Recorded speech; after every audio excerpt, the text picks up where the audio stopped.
महाराज जी, जैसे आज वृंदावन की होली शुरू हो गई है और अगले 4 दिन तक होली चलेगी। महाराज जी, बहुत सारे युवतियां आपको सुनती हैं, तो ये आज आपके कोई संदेश सब भारतवासियों। हम तो सबसे यही प्रार्थना करेंगे कि होली महोत्सव प्रहलाद जी के द्वारा प्रकट किया गया है। जब प्रहलाद जी किसी भी प्रकार हिरण्यकश्यप के मारने से नहीं मरे, तो उसकी बहन होलिका थी।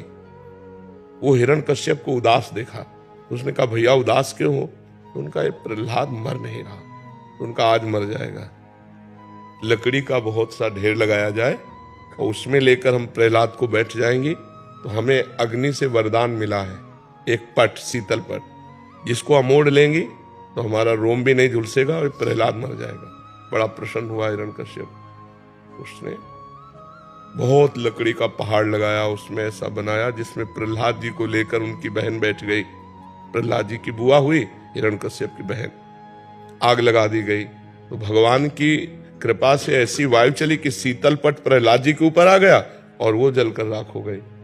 तो जितने प्रहलाद पक्ष के थे, सुबह वहां जब गए तो देखा प्रहलाद जी बैठे हुए, बड़े आनंदित थे। ढोल मंजीरा कीर्तन से होली की पूजा की और आपस में गुलाल रंग लगाकर खेल रहे, नाम कीर्तन कर रहे, पद गा रहे कि प्रहलाद जी भगवान की भक्ति से बच गए।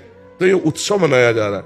ये लोग जो शराब पीते हैं, गंदे हरकतें करते हैं, एक दूसरे के चेहरे पर कालिक पोतते हैं, नालियों में ये हिरण्यकश्यप पक्ष के हैं। अब वो भी तो उत्सव बनावे, कैसे बनावे? तो वो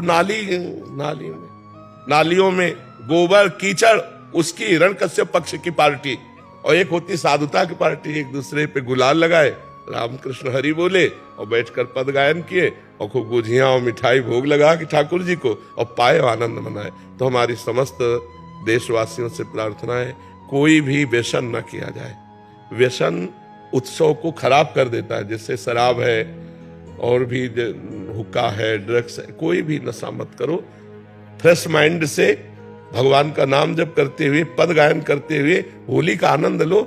नशे में होली का आनंद थोड़ी होता, नशे में तो मूढ़ता छा जाती है, मूढ़ता में आनंद कहाँ। तो कोई भी नशा इस होली उत्सव में ना किया जाए और हम आनंद पूर्वक भाईचारा बनाते हुए एक दूसरे का सम्मान करें, प्यार करें। जो हमसे दुश्मनी मानते हैं, होली के दिन हम उनके भी घर जाएं और उनके गुलाल लगावें और उनसे प्यार करें। हमारा एक भी दुश्मन विश्व में ना हो, यही सबसे बड़ी हमारी प्रार्थना है। हमारे आचरण पवित्र हो, हमारा व्यवहार पवित्र हो, हमारा चिंतन पवित्र हो, तो होली सार्थक है। नहीं, कितने लोग नशा करके झगड़ा कर लेते हैं, कितने लोग अपनी हानि कर लेते हैं। अच्छा, आंख कितनी सूक्ष्म वस्तु है, उसकी आंख में अगर देखने में कमी आ जाए या चोट लग जाए, गुलाल तो गुलाल कीचड़ फेंकते हैं, कपड़ा फाड़ देते हैं, शराब पिए, उद्दंडता, ये सब ठीक नहीं। ऐसा होली उत्सव न मनाए जो सभ्यता के खिलाफ हो, समाज के खिलाफ हो, हमारे धर्म के खिलाफ हो, अध्यात्म के खिलाफ हो। ऐसा कोई कार्य न करें। सबसे पहली बात है कि शराब न पिए, जो शराब पीते हैं होली उत्सव में स्वाहा कर दें। और दूसरी खास बात है, मांस न खाएं, क्योंकि आप भले जीव हत्या नहीं करते, लेकिन आप हिस्सेदार हुए, क्योंकि आप खरीद के लाते हो और खाते हो, तो आप हिंसक ही माने जाओगे।